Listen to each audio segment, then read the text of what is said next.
All right, so today I was supposed to be going out and filming, but it's raining, so I have to do a little bit of change of plans. So I decided to really dedicate today to really learning my gear and its limitations. And so I recently bought quite a few of these, I think they're called Reytric batteries. So I bought these in 300, 190, and 95 watt. And now these are considerably cheaper than a lot of the other batteries. So I knew that there would be some type of limitation in terms of battery life, ports, things like that. But it does come with both a USB and a D-tap port. So I decided to run some tests to see how long these will actually last. So I ended up testing it with my VL200 to power that, because I do want to be able to use that light on location wirelessly. So I tested it with a 190 in my 90 watt, and I only got about like 52 minutes. So, and that's what made me want to buy the 300 watt. So I have my 300 watt coming in a little bit later. But as far as my camera, now if I wanted to use a 95 watt powering my camera with also powering my monitor and my focusing system, my follow focusing system, I got about an hour and 25 minutes. So now I'm testing it with my 190 watt battery to see how much time that I can do with that, also powering my monitor and the follow focus. So I wanted to quickly do this test. So I'm actually gonna head to the gym and I'm just gonna leave my camera running. So my settings, I'm shooting at 8:1, 4.6K. And yeah, my settings pretty much standard. I keep it at 2.0 aperture, 180 shutter angle, and I believe I'm at like 400 on the ISO. So yeah, so I want to do this quick test. I'm gonna go ahead, run to the gym. Already got my gym clothes on. As you can see, I'm ready to get it in, Saturday morning, gotta make it happen. So yeah, I'm gonna run to the gym, see how this turns out. When I come back, ideally, I'm thinking this should be able to run for like 3 hours, because I was able to get like an hour and a half with the 95 watt with, pretty much the same accessories attached to it. So that's it. Let's see. I'm gonna head out and let's see how it turns out. Oh my God, guys, it's still going. Like, I kid you not. Look at this. Wow. I'm not quite at 3 hours yet, but I'm pretty darn close. So, honestly, I'm just gonna keep letting this go until it completely dies out on me. So, yeah, just to give you guys a couple of my thoughts about this battery. So it's definitely going to give me plenty of power. This is another one that I have, pretty much the same one. So some of the things I like about it, some of the things I don't. First of all, I will say that when I initially looked at this, it was at like 1 bar. So the battery indicator, it does have a battery indicator. The indicator was showing 1 bar, but my camera was actually showing that was at like 50%. So I just wish it had more of like a percentage left opposed to just like these 3 random bars. You really don't know exactly where it is. So that was my only complaint. And then my first complaint, and my second complaint is that this D-tap and USB ports, they're like so close together that this D-tap cord is going to be facing this way, which is the same direction as the other port. So it's really hard to get both of those in there at the same time. And I could really see that damaging the cord over time. So I just feel like it was just a really poor design. As far as weight, I mean, it's 190 watts, so of course it's not light.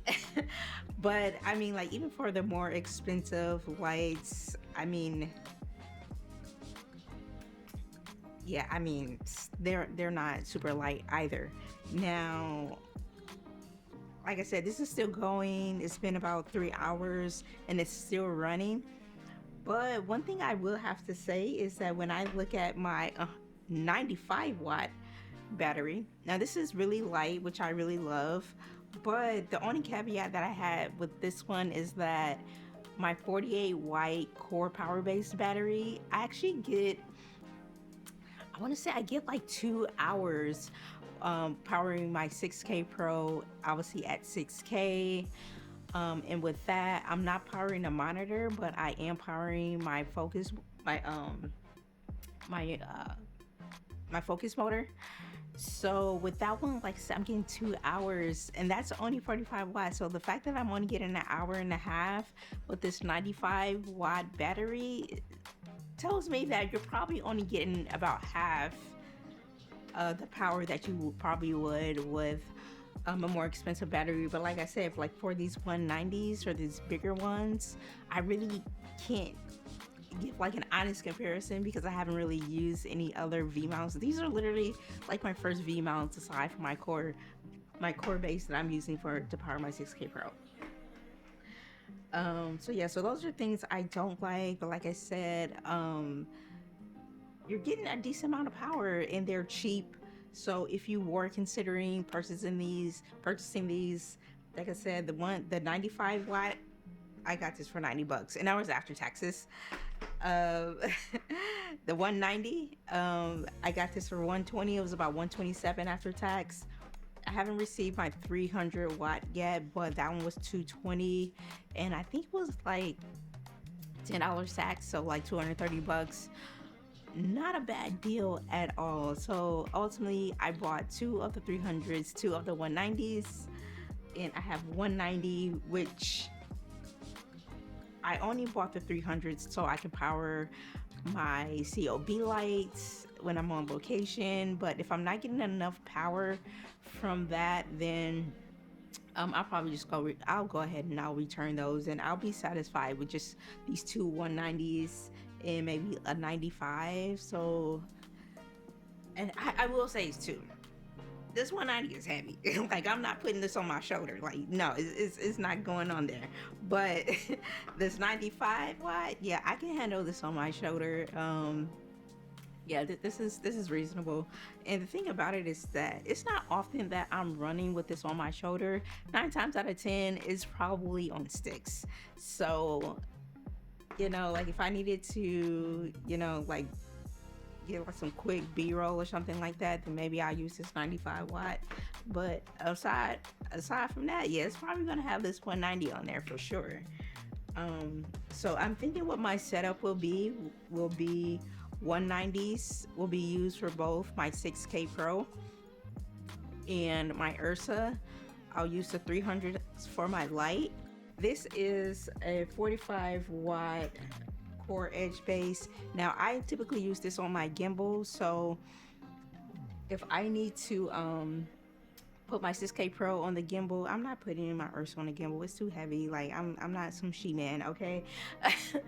But if I need to put anything on a gimbal, I'm probably gonna grab my 6K Pro, and I put this right under the bar where the camera is, and it fits perfectly. It's not too fat or anything like that. So not too fat, not too wide, it's perfect for that particular use. So these tests were very informative. So for me, I like to know the limitations of my gear. Like if I'm buying something that's cheaper, I'm okay with it being cheaper. That's fine. I know it may not last as long as some other products, whatever, but I do want to know the limitations of it. And so that was really just the whole purpose of this. So this, it's still, like, I'm about to be finished with this video and it's still gonna be going. So my thoughts, like, it's blinking, so it's definitely in the red. It's definitely gonna die soon.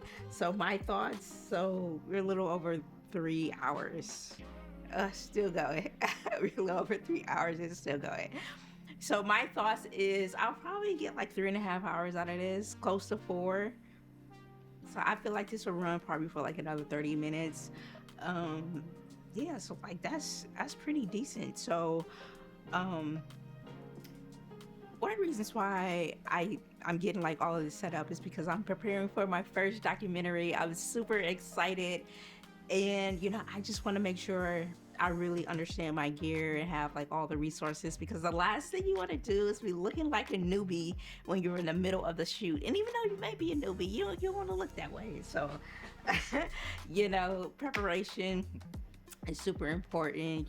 Be ready so you don't have to get ready. And that's the end of my video. Thank you for watching. See you next time.